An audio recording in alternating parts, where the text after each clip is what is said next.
Hello, friends. Welcome once again to the Perfect Bound podcast. This is a podcast all about anything and everything comic books and comics related, brought to you by the Panel Jumper. My name is Ben. With me, as always, is the Panel Jumper himself, Mr. Cole Hornaday. Hello, Cole. Heyo. And we have a couple special guests today. We have Seattle-based novelist and playwright Scotto Moore. Hello. And also joining us, if you're familiar with the Panel Jumper, you probably know him as manager Mike Gilson. Hello, Mike. Hello. Thank you both for joining us, and I'm going to pass it over to Cole to give a proper bio that he actually wrote up. I just kind of wing these things, so Cole put some effort into it. So I'm going to let him read. I'm going to let him read that. Go ahead, Cole. Thanks, Ben. I actually don't think I qualify as anything other than a winger. So, all right. Thank you, friends. Scotto Moore is a Seattle-based multimedia raconteur who, for 14 years, has been an active playwright and a cornerstone of the Seattle Fringe Theatre community. During his 14 years as an active playwright, we saw major productions of his work nearly every year, including at least 45 short plays penned for events like 1448, the world's quickest theater festival. His theater highlights include the book, lyrics, and music for the a cappella sci-fi musical Silhouette, which made its world premiere at Annex Theatre and won the 2018 Gregory Falls Award for Outstanding New Play, presented by Theatre Puget Sound.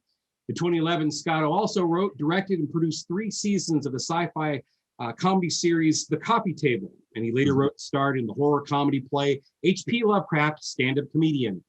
In 2015, Scotto even dabbled in comic book production with his online strip Storm and Desire, produced in collaboration with artist Eddie DeHaze. His breakout sci-fi horror novella, Your Favorite Band Cannot Save You, was published by Tor.com in 2016, and today we come together to discuss Scotto's eagerly anticipated debut Tor.com novel, Battle of the Linguist Mages, based on his stage play Duel of the Linguist Mages, which will be released in early 2022, followed by a second novel in 2023. I practiced that. Welcome. Well done. Thank you. Thank you.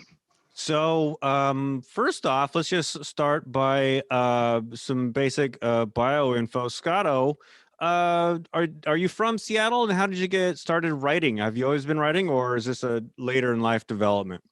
No, I'm from Iowa, and then I went to college in Iowa, got a degree in theater, and my theater program didn't have a playwriting option. It was small enough that it had a class, but didn't have you couldn't major in playwriting. So I was writing plays in college, and I was writing novellas in college. And if I look far enough back, I was writing screenplays for, stuff when I was like 10. So I think it's kind of always been part of the fabric of what I do, is to try to express myself in words somehow. And I can still remember how hard it was when I was a little kid to imagine writing more than like 2 pages of text. How do these people write these 10 or 20 page stories? I didn't get it, but eventually I figured it out. Yeah. And Mike, you've actually been in at least one ensemble of one of Scotto's productions, as well as having been the proofreader for I'm going to get the title wrong because the title is changed, for Battle of the Linguist Mages, right? Correct. Yeah. So, yeah. And Scotto, I think I confused my brain. So the forthcoming novel is based on mages, but does it include balconies, or is that? It does. So, yeah, it's kind of a weird thing where it takes Duel of the Linguist Mages, this sci-fi play from 2011, and then Balconies, which was this romantic comedy, which I think was in 2014, takes a bunch of characters from this and a bunch of characters from that and smashes them together in a very improbable kind of way, and throws in a bunch of new characters too to kind of season it a little bit. And Mike was one of the characters in Balconies that didn't make the cut for this production for the book. You couldn't squeeze them all in, unfortunately. But Scotto, he was an ensemble where he played multiple roles. Did you go through and systematically cut out every Mike Gilson part from the I novel? did actually cut both of his parts. That's right. Yeah. I was reading, I was looking, but Yeah, it just there was too, partially because well, it doesn't matter because people haven't seen Balconies, so we can't really nitpick or whatever. But it's fun to have kind of this body of, because I like remixing my own work. Like I was doing that anyway, so my first play at Annex, which I think was 2004 or something like that, Interlace Falling Star, was based on a book that I had written in my 20s, which was a sequel to, a book that I had written along in college, which used characters that I had invented in high school. And like these things keep getting rolled forward because I'll come up with a better or different or some new way to use a thing that they're not done yet. There's no expiration date on an idea that it could still bear fruit down the road. So that's been a lot of fun with writing novels. Your Favorite Band Cannot Save You is kind of an exception because it doesn't, in addition to remixing, you have to actually generate new stuff every now and then. And that came out of nowhere. That was just something that was a one-off. But Mages, it was originally going to be 3 plays. Battle of the Linguist Mages was also going to try to fold in characters from this play that I had written called When I Come to My Senses, I'm Alive. And that was too much. My brain I got 20,000 words into that draft and my brain just went, this is absolutely not working. And so it was a page 1 rewrite on the second draft. And then once we trimmed that little trunk, then we were in balance between the Balconies and the Duel of the Linguist Mages threads. I could hold them all together and make it gel. So do you consider, so you've done a number of plays at Annex. Paul Goody and I were recently talking about Principia Discordia, which was a late night many years ago. Oh yeah. That happened at the old Empty Space Theatre in Fremont. Do you consider though all of your plays to be sort of like in the same universe? No, I don't. I think there are definitely, so for example, Silhouette doesn't exist in the same world as Battle of the Linguist Mages, but you could make a growing case that the coffee table material is eventually going to, show up as part of this Battle of the Linguist Mages world. There, you'll see different things pop up here and there. Battle of the Linguist Mages is a one-off. It's not part of a trilogy. It was specifically like the deal was for 2 books, but the second book was not meant to be book 2 of Battle of the Linguist. It was just going to be a one and done. But some of the best some of my favorite series are those that like they're not bounded by a trilogy, but they'll go on and have standalone books that build a lore over time or whatever, like the Laundry series, for example, by Charles Stross. So any one of those books, I mean, I think now you're at book 12 or 13, you do kind of need to know what came before, but the first several books, you could kind of pick and choose where you wanted to start for a while, depending on what motif was most interesting to you. So I'm thinking along those lines for future stuff. I wanted to double back and talk about a little bit about Your Favorite Band Cannot Save You, because this was the first full-length prose piece of yours. And it's not, I mean, it wouldn't even be considered full-length prose piece, but extensive prose piece of yours that I'd written. And I was immediately immersed in a style that I had not experienced before in your playwriting. So a first-person narrative, but there's a lot of intermingling of style or of lingo and concepts, and it also touches on one of your favorite things in the world, which is music, and that's been very clear throughout a lot of your other productions, including the original music, The Mouse Who Knows Me, which, by the by, I just wrestled this away from Mister. This is one of the props from the A Mouse Who Knows Me. I'm gonna have to give it back to him before he disowns me. But anyway, so what I loved about reading this, among other things, was watching you immersing myself in your developing style, narrative style as a novelist. What did you learn from writing this novel, and how did you go about applying it to your translation of your stage plays to novel form? I think the hook for me when I was working on Your Favorite Band was the realization kind of early on that writing first person is essentially kind of writing a long form monologue for a character. I mean, it enables me to feel comfortable in my shoes as someone who principally writes dialogue, right? So as a playwright, and not that playwrights don't have to think about, plot and all these setting and all that kind of stuff, but playwrights express themselves through dialogue. Like, that's the engine of everything. And first person is, when I started to think of it that way, I loosened up, because the prose attempts that I made in my 20s were sufficiently stilted, as in these third person kind of trying to write a science fiction story and do something distinctive, and kind of always failing to do anything distinctive, and never really kind of understanding it. And then getting into playwriting is where I kind of realized, these, every actor is going to do something different with the words that I'm saying. And if I can kind of figure out how to get some creative juice off of that, imagining these people, that was a hook into playwriting, was, I get it. Everybody's going to do something different with the material that I hand them. And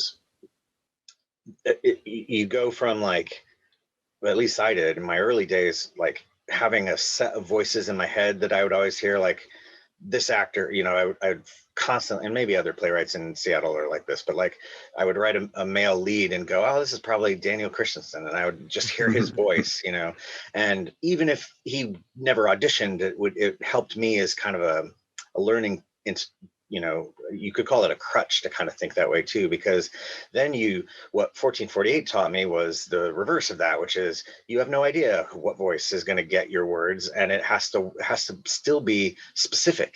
It has to still be a specific person. And graduating through those lessons, as a burgeoning young playwright, gave me kind of confidence to loop back around finally as a prose person and go, all right, I think I have a hook here. And so Battle of the Linguist Mages takes that to kind of the extreme. Like, it's when you meet the main character, she's not from either of the two plays. She's a unique device that ties it all together. Her voice is just so sharp and outrageous, and kind of and it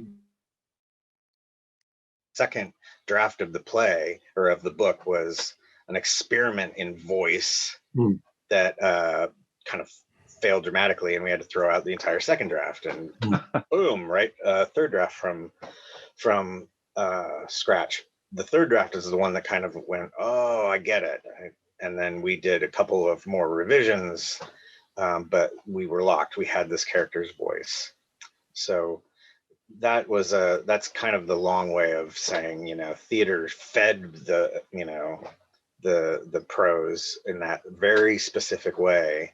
But then you kind of realize that you leave theater in the background when you can kind of the sky's the limit with your imagination in a novel. You don't. The beauty of theater is the constraints that you're always working against. Right. Even if you're on Broadway, you don't have infinite money or time, so you're working against constraints somebody somewhere is, and that's what makes it, ephemeral and charged and full of life or whatever. But those constraints, when you spend 14 years in Fringe Theatre, it's like, man, I'm tired of constraints after a while. And so Manager Mike is the only one among us who's actually read a draft of Mages. And has a strong familiarity with both the scripts, both the play scripts in question. What was your experience like reading that book? What was that immersive experience like as a reader, and what excited you about it? Well, it was a really fantastic experience, having been familiar with both plays. Just seeing characters that I recognize pop up. That's always, on that surface level, as a Scotto fan, it was nice to like see those characters crop up and see how their story diverged from what was in the plays. But what always has caught me about Scotto's writing is the, in my opinion, very masterful handle on dialogue and vernacular.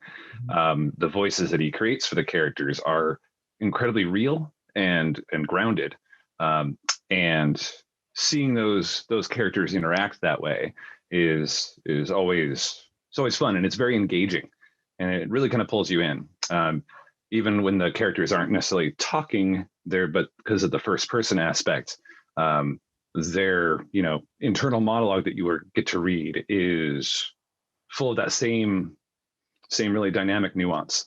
Mm-hmm. So reading the books, they're hard to put down, it's like, you're just like, oh, one more chapter, maybe just a few more pages, and it's like 2 hours later, you're like, it's 2 a.m, I should go to bed. So they're really, and the speed of the story moves quite well in that regard too, because you're just kind of in a conversation with this character, or just listening to those real words, and it's not flowery language, which is hard to process, but it's like it's real talk, so which is very, very engaging.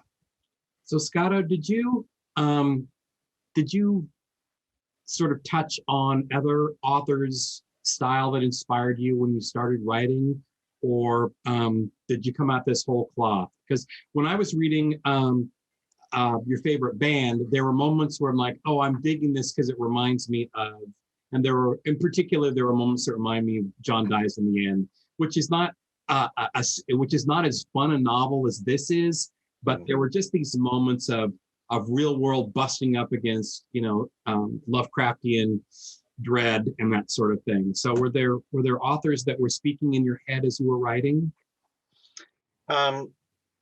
Not for the things that Mike was just describing, but I had the great fortune of rereading one of my favorite books, probably my favorite book, if I had to guess, right before I started writing one of the drafts, this book called The Library at Mount Char. And the premise is that, without giving away too much, a family living in the suburbs turns out to be the Supreme Being's family, and he's raising little godlets basically in the suburbs to run the world or whatever.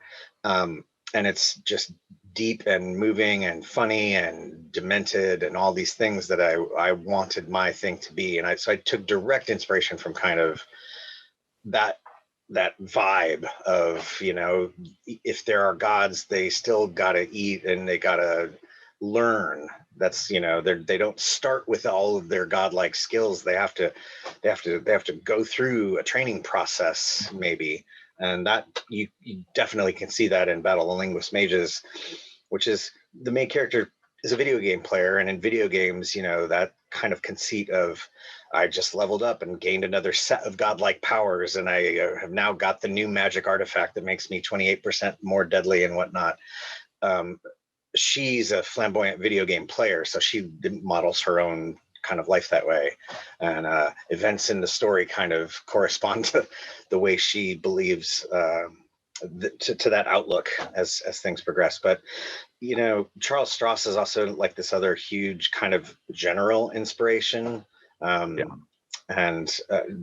in particular, what you just described about your favorite band, I think the Atrocity Archives kind of, for me, invented that collision of technology and like really, really technical stuff. Like I have a friend of mine who's ill, and I'm reading over the phone every day at the Atrocity Archives, which I haven't read since it came out. Now I'm reading his latest one or whatever, but going back and just seeing how dense and gorgeous some of the physics of the dead world in the Atrocity Archives, and how everything, the invention of the basilisk gun and all these different elements left a mark on me. I'm positive that some of the ways I think about technology and the supernatural as these tension points came from Charles Stross. So I would agree. I would back that up, having read those after you turned me on to Charles Stross, that I definitely caught a lot of those kind of similarities and vague aspects of feeling in there. Yeah. So I one more question, and then I'll stop dominating the question part of the forum. Tell us about your initial pitch to tour. How did that come about? Oh, yeah. And how did it happen? So it's actually an interesting story. We'll be the judge of that. Well, that's true. That is true. Maybe I better tell one that I can guarantee is interesting. No, so I did H.P. Lovecraft stand-up comedian in 2015, and a friend of mine saw the play and was doing a set of Ignite talks at South by Southwest. He was organizing that and invited me to come and do an Ignite talk at South by Southwest. But for a number of years, I was like an artist in residence for Seattle Ignite. So instead of, people go up and do their talks and they'd be, TED Talk-ish or, in that format or whatever. But then I would do storytelling when we did a play one time with, characters and all the still, slides advancing every 15 seconds or whatever. But so my friend and I kind of agreed we would bring the character of Howie Lovecraft to South by Southwest. And instead of being a stand-up comedian in that environment, he was a failing technology blogger. And so his whole presentation was very much, here are the things that cannot save you from the coming apocalypse, and the coming, Lovecraftian apocalypse. And so you'd get jokes like, beware the internet of elder things and, distributed denial of sanity and kind of that, level of humor, but in a slideshow format. And so one of the gags was to write a thing called Things That Cannot Save You.com as his blog. And I sat up before the talk and populated a Tumblr that had a bunch of jokes and whatever. And that Tumblr is now the most popular thing I've ever created, like by this stupid wide margin. Just like I have probably 8,000 people following that blog for no apparent reason. And there's zero way to monetize it. So it's pure in that way. Damn it. But I started to go, okay, well, shoot. I mean, I have a captive audience of people who are reading everything. And if even a tiny sliver of them might want to read prose, I have a publishing venue. So I self-published, it's 10 chapters. And I published them Monday through Friday over the course of 2 weeks. And I thought, well, that's it. It was kind of a vanity project to just put it out there, because I'm a playwright, not a novelist. I didn't have any expectations of anything or whatever. And in the meantime, Storm and Desire happened. And when we folded Storm and Desire, which is this comic effort, learned a ton, and it was very rewarding. I did enormous amounts of world building for it that someday you may see and whatever. Mm-hmm. But when the comic folded, I put out on our newsletter, I'm thinking of taking this idea and making it into a novel. And so one of the people who read the newsletter introduced me, a friend of mine actually, introduced me to an editor at Tor and said, well, this guy at Tor that I know, this editor, is always buying novellas. So you should take Storm and Desire and try to sell it to this guy. And I said, that, I have a novella. I just wrote one. It's literally sitting here. So I cleaned it up and I submitted it to this editor, and he got right back to me. He was like, I love this. This is in like 2017, I think, like February 2017. And he goes, I love this, but, and my publisher loves it, but Tor has a policy. We won't publish anything that's been self-published. We just flat out, it's off the table. You can't do it. And so I was like, well, that's, it was like kind of bittersweet, it's like, oh, I had a shot and it didn't pan out. And he's like, if you ever write anything again and don't self-publish it, then why don't you ping me? And so I forgot all about that because I started working on Silhouette, which was a 6-month dedicated writing effort, to get all that accomplished. And I must have been in a tickler file for this guy because a year later, this editor writes back and says, have you done anything? And I'm like, yeah, I did this musical. It's not something you can, and I sent him some articles. Well, he's a theater guy too. He does theater and he's located in the UK.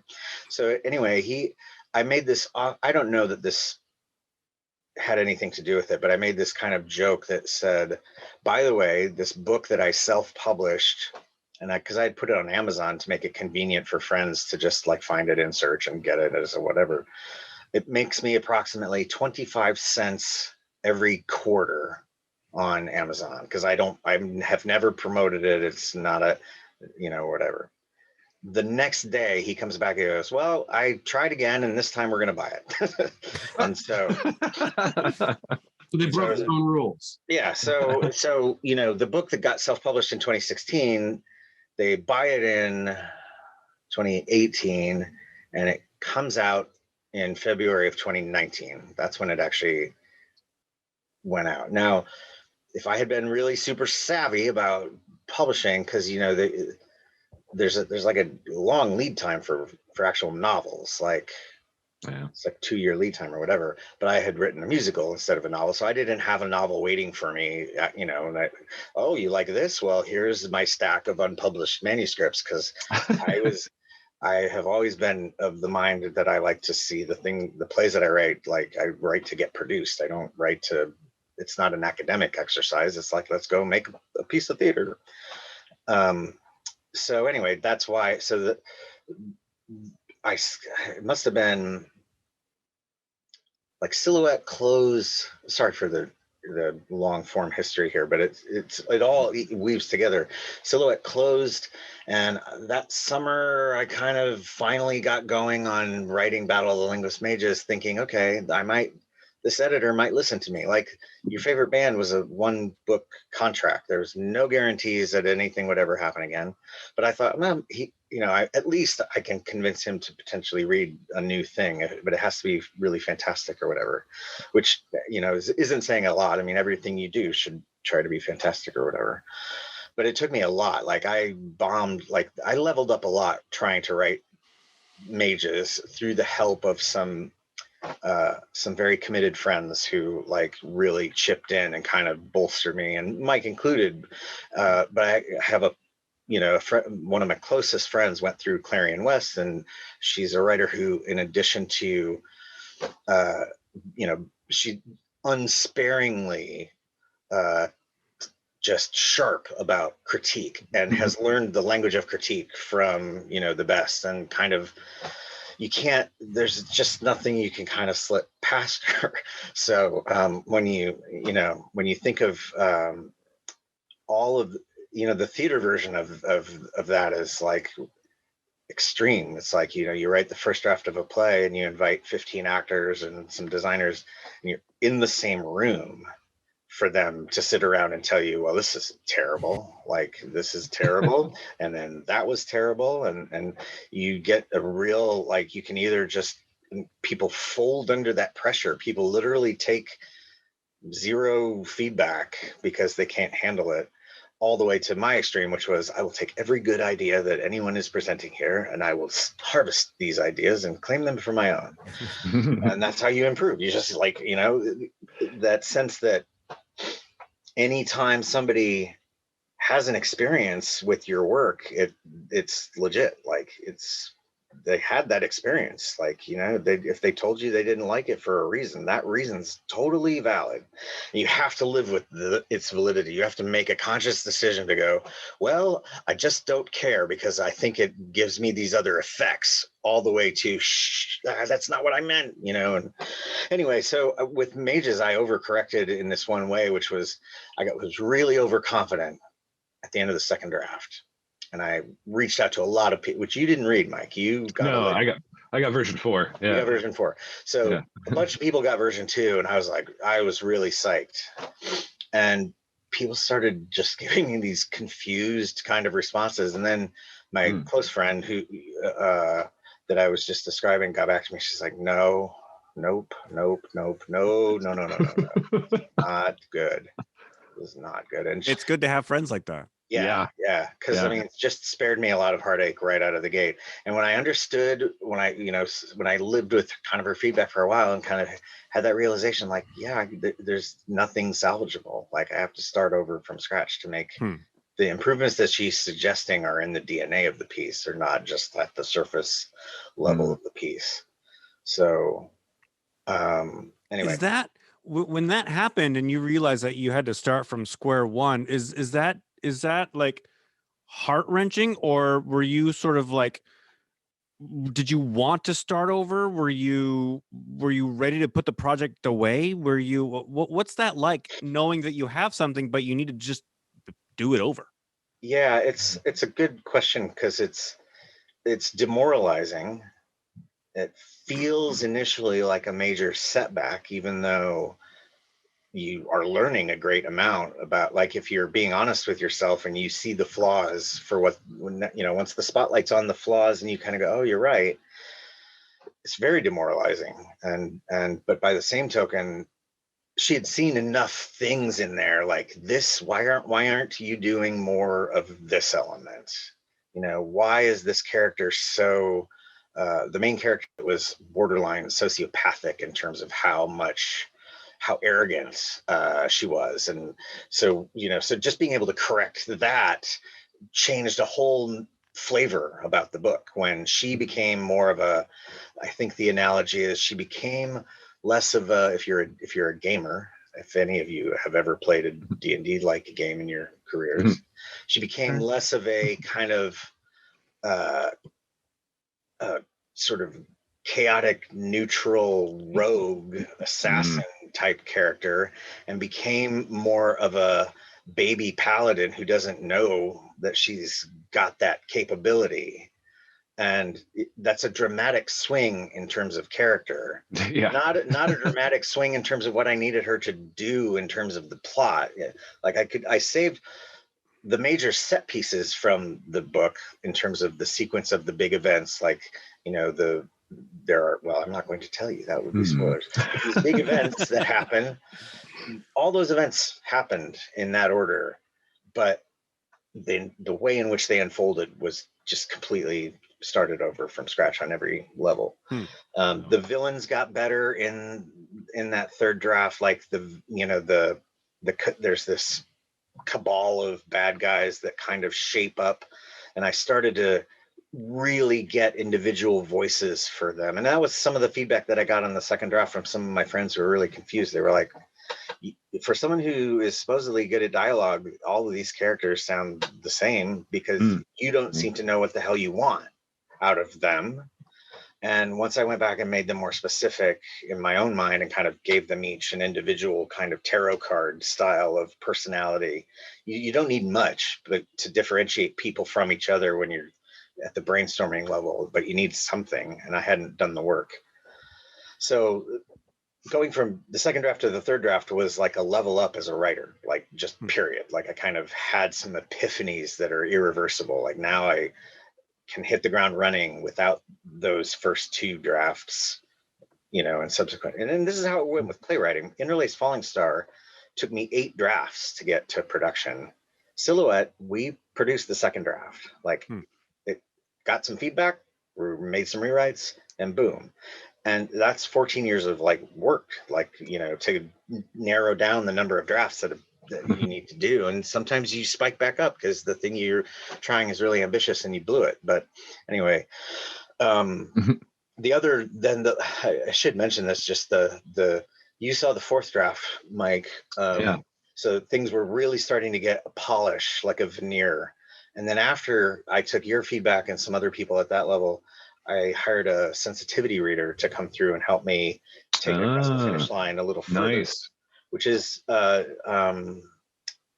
isn't something I had ever done before and didn't know anything about. And it doesn't kind of alleviate me from the responsibility of understanding what the hell I'm putting into my books or whatever. But it was eye-opening how much I just took for granted and didn't know when you're trying to represent different parts of society in your character set. You know, that's the one thing, like, you know, 1448 was kind of deceptively simple in certain ways because you couldn't predict what you were going to pull out of the hat for anything. By the end, you didn't know, gender, race, age, you don't know anything, and you have to write a play that is specific anyway, but it can only be specific in certain ways because you can wind up contradicting yourself, and you can't, that's not so 1448 is like a beautiful theater Tetris in that way. But writing in a novel, like, people are going to be living with these characters for a lot longer than 10 minutes. It's like they're going to live with these characters for a long time, and they have plenty of opportunity to observe these characters in their natural habitat, and then understand whether you did the work, the legwork, to kind of know what the hell you're talking about. And so I got really schooled in some areas. The one that the biggest area for me was not recognizing how ableists a lot of my vocabulary is. And so, just a very basic example, of if you go, well, she's crazy, and you just move along, you're making a statement about someone's mental health, and it's not necessarily appropriate to use that terminology in a derogatory fashion, when there are other ways you could say, well, she's erratic and unpredictable, that are not derogatory to anybody. They're just specific about that person that you're talking about. And man, I got probably a 15-page report from the woman who read my book, and half of it was ableist stuff, just like ways in which I could do things better in that regard. That's intriguing. Yeah. Wow. And then she caught some racist tropes that I didn't realize were tropes. Like, oh, did you know that if you put that character in that situation, if you put that black character in that situation relative to that white character, it references a set of dangerous tropes that we're trying not to propagate, or, that level of, there's just no way, like, you wouldn't need a sensitivity reader if everybody knew all of these things. Right. So that was the other piece that kind of helped me, like, really click with that book. So I'm super proud of it. That's fantastic. Wow. I'm just hoping reality doesn't implode before that book like hits the market, because I want us to hold on to this reality just long enough, and then after that, all bets are off. You mentioned that it's not coming out until 2022. Are you done with it, and it just takes that long to produce? Yeah, it was gonna come out summer of 2021. And pandemic has caused publishing to slow down. For reasons like, like they need to do social distancing at printing presses. So literal physical velocity of books is like lower. So there's jockeying for attention, and it's kind of, we'll see what the state of the world is. So if you're a debut novelist this year, right now, it's really tough, because you're not doing bookstore tours, and it's hard to get people to, it's hard to cut through the noise of all the anxiety of this year. We'll see what happens by the time January or February or whenever the hell in 2022 it comes out. I'm not exactly sure. Like, I know it's early, but I don't have a release date in my head or whatever.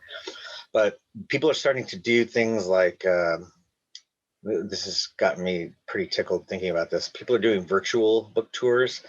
So Zoom, hosted things where a bookstore in a city will sponsor a conversation between authors and try to front, their buy from us via bookshop or whatever, however you want to do that or whatever.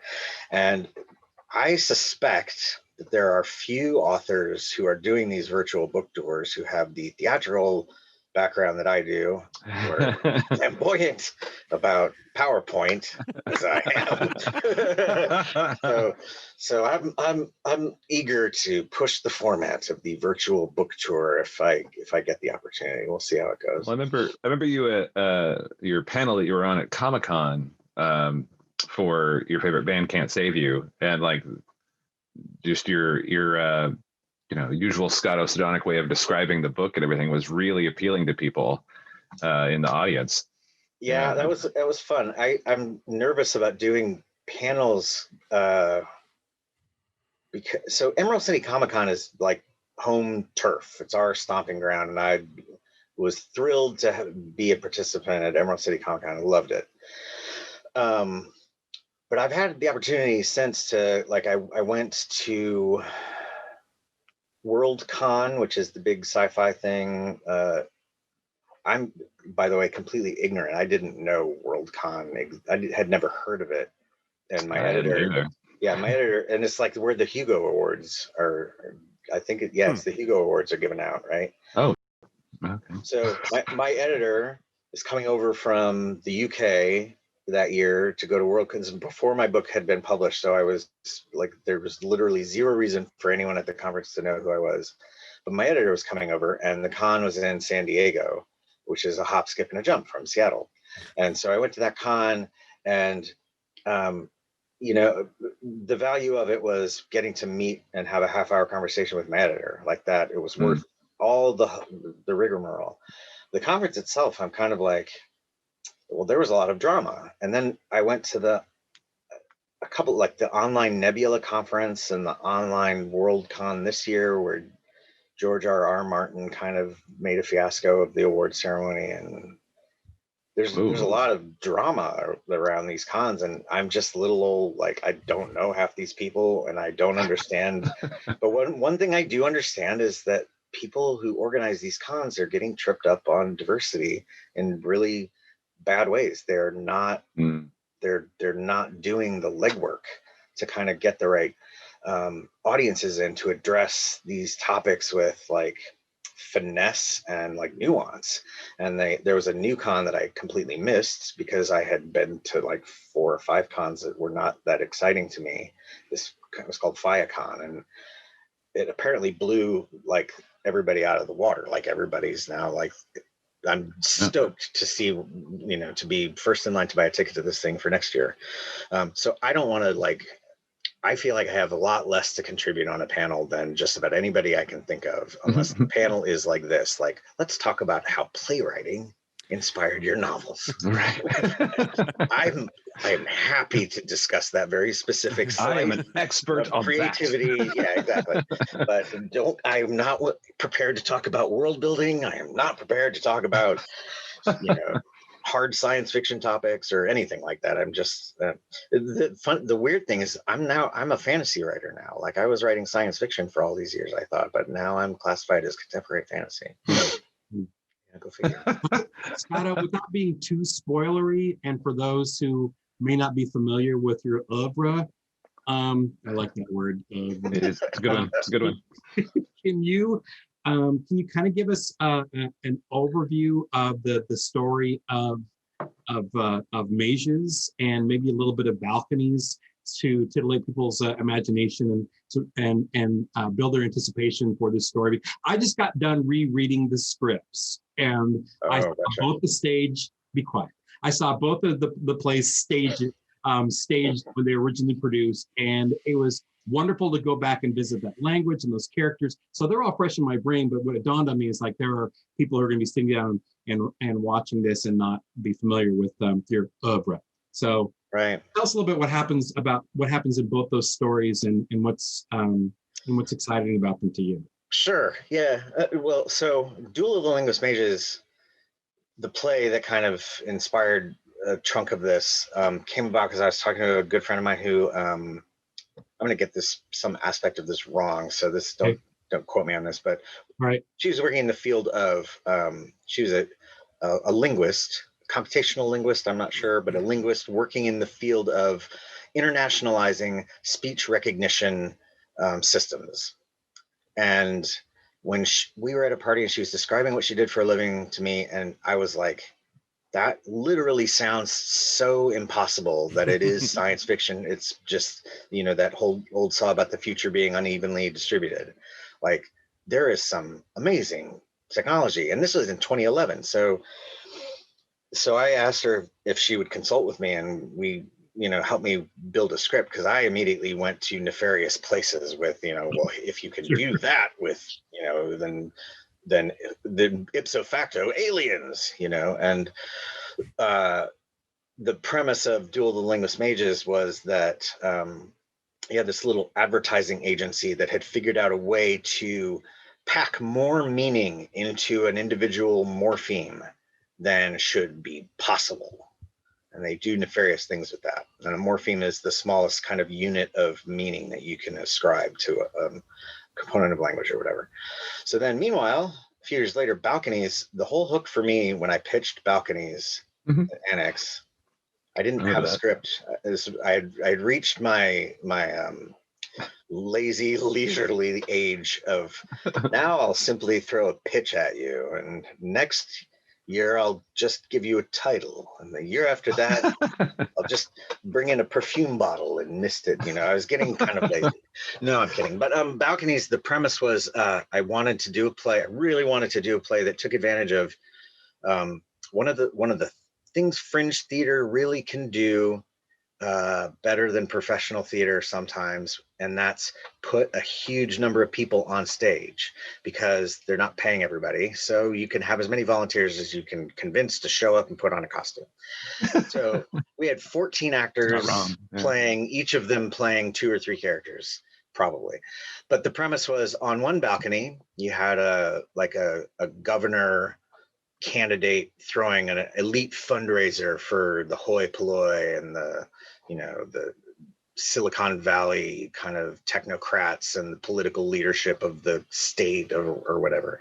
And then meanwhile, next door, you had the makers of the hit video game Sparkle Dungeon, the medieval rave themed campaign adventure story.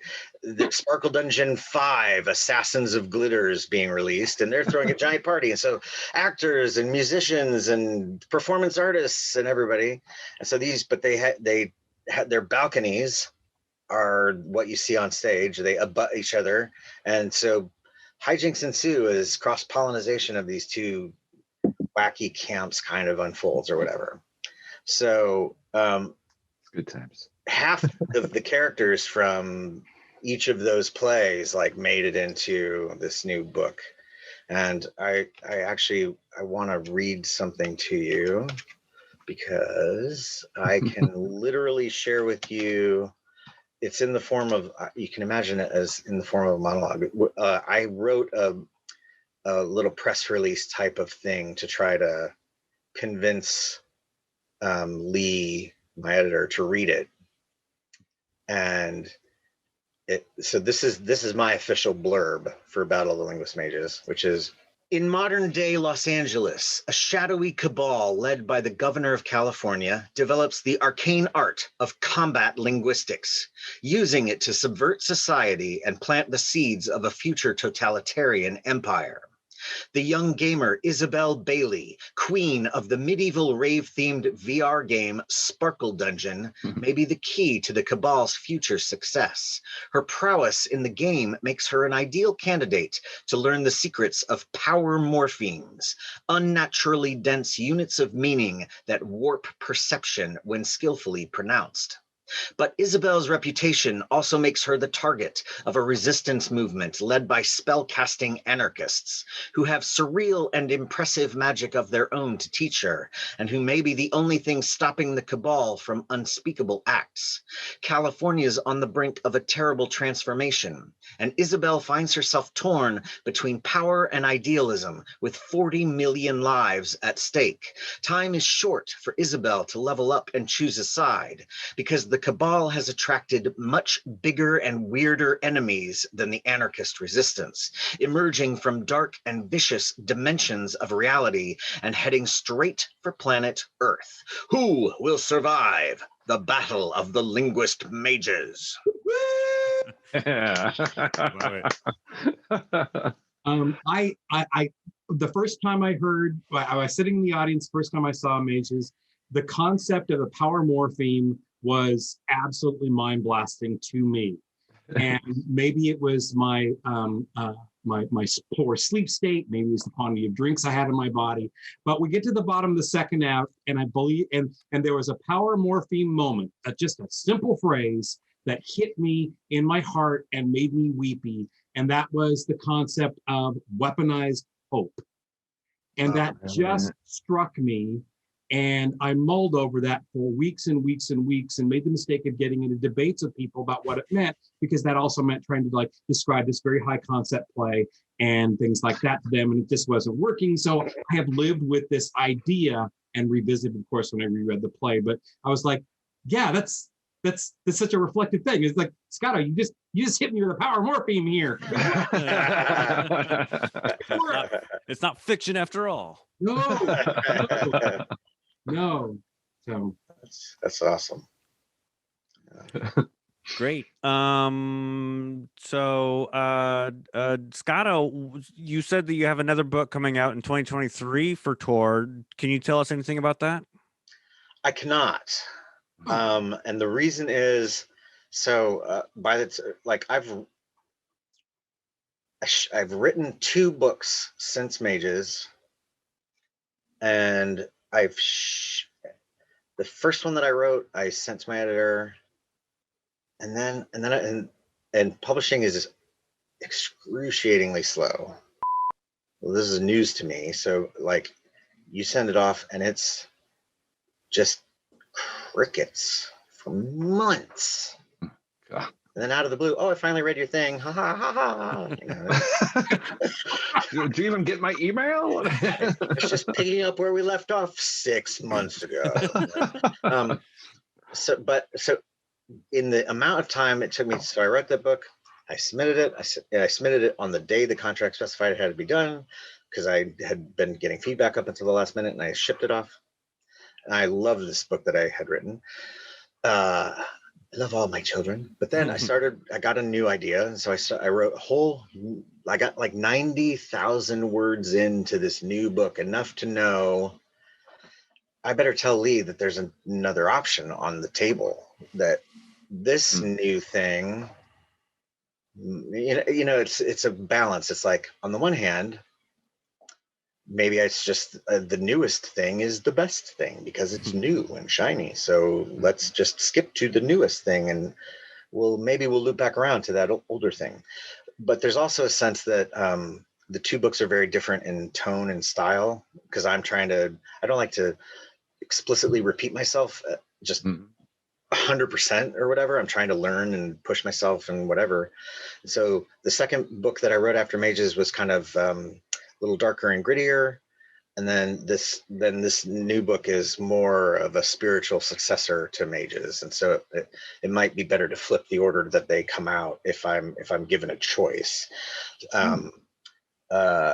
So I sent that. So the upshot is I've now finished. Like, you'll hear about this soon, Mike, because I'll ask you to read it. But it's finished. I finished it like a week and a half ago. Cool. And I'm waiting for that first my close friend's critique to come through, and I'll take all of the lawnmower over your soul kind of experience, and I'll clean that up, and I'll start hitting people up to read the draft after that. So awesome. The upshot is, the part of the reason I can't tell you is because there's been no commitment made to publish either of these books. Like, the 2-book contract doesn't, if you read the contract, which I've done, they're not obligated to even print a second book. They just bought an option and whatever. So fortunately, I do know he had read half of that book at the time I pinged him and was really digging it. Nice. Good. So it's good. Just keep your fingers crossed. This is all new to me. Maybe I shouldn't be disclosing this kind of stuff, but I don't see what the harm is, since who knows, by the time, these books come out. I was actually kind of, you wanted to set this podcast up like a literal year before the book comes out. And this is inside baseball territory. This is where like the hardcore people are going to be the people who even care yet, because there's no marketing. You can't pre-order it. You can't do anything. The new book yet. It doesn't exist in the world yet. I've seen the cover, but I can't show you. Do you get any input on the cover design? I don't. Oh, yeah. I guess if you reach a certain level of prominence, you can start to claw your way into that process. Some advice that I read along the way that I took to heart was the publishers have teams of very smart people who understand what it takes to make a book pop out on a bookshelf against every other book in the universe. And if you really think you know more than they do, then great. But 99% of writers are not marketers. They're and they shouldn't be. So the flip side is that the copy that shows up in various places describing the books often originates with the artist, with the writer, and then gets wordsmithed. It'll get tightened and compressed, and like what I just read you, that can live on my website. They want a much shorter version, and they Sure. don't ask me to do the edits. They just trim it and rewrite it and boom. And I don't care. It's all whatever they think is best. Like I'm really happy with how things turn out with Your Favorite Band. And I just feel like I'm going to let the experts run the show. But they did show me the cover for Battle of Linguist Mages, and I just kind of went, wow. This, I never would have guessed. This is partially, this is hilarious. This comes from like, do you guys use Overdrive to get books out of the public library to like Kindle only books or ebooks or whatever? once or twice, yeah. So I've done often. this. I've done this exercise. I've been bored enough looking for science fiction or fantasy to read that I'll go to Overdrive and I'll just browse.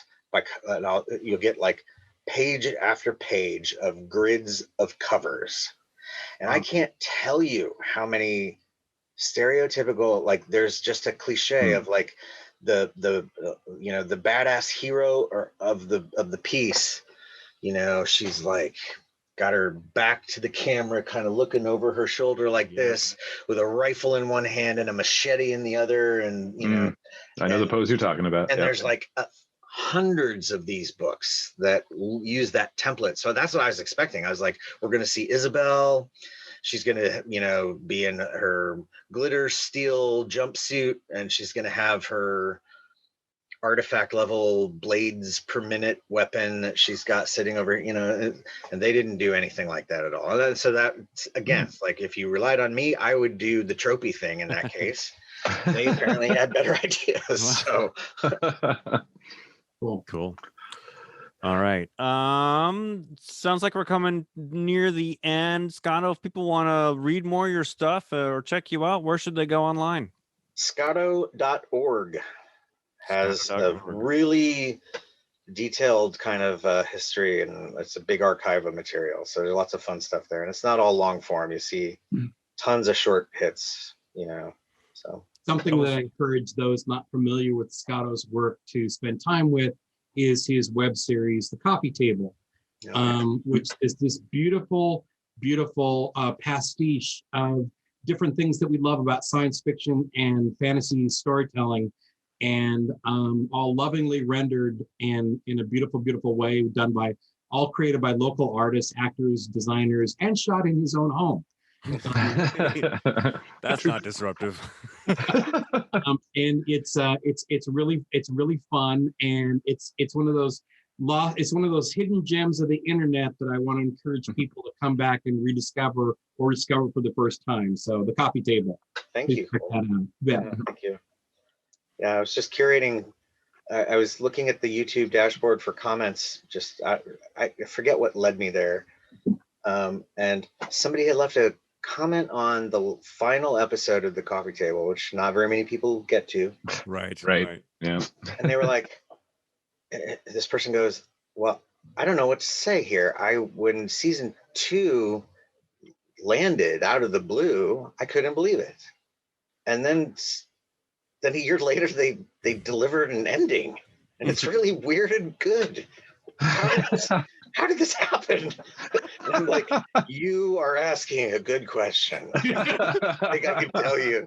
It was a very sweet thing, because so few people, are getting that far. But it's like, and then somebody else chimed in, like, yeah, what they said, like it's got a little bit of it's got a little bit of heart to it that just kind of shimmers along. The charisma of it is the kind of. It reminds me of kind of Balconies in this one way. That sense of we shouldn't be getting away with this in any way, but we're kind of just bubbling along, kind of percolating until the story's done. So there's definitely a Coffee Table inspirations in some of the new stuff that I'm working on. Great. For sure. Yeah. I look forward to reading it. Your favorite band, is it your favorite? Sorry, Scott, is it your favorite band Can't Save You or Cannot Save You? Your favorite band Cannot Save You, available at Tor.com. Look for Battle of the Linguist Mages at Tor.com sometime early 2022. Check out Scotto.org for everything Scotto. Scotto and Gilson, thank you so much for joining us today. Yeah. Thank you for having me. Pleasure. Yeah. We're probably one of the first publicity stops on the Battle of the Linguist Mages tour. So thanks for that. Literally the first one, and probably this will be the most fun. So Right on. Well, this is a prologue. This is just a prologue, Scott. The Perfect Bound podcast is brought to you by the Panel Jumpers, the Everything Cole Hornaday, and I do at thepaneljumper.com. Subscribe to the show on Apple Podcasts or however you get your podcasts at perfectboundpodcast.com. Send us an email, perfectboundpodcast@gmail.com. Thank you all for joining us, and we will see you next time.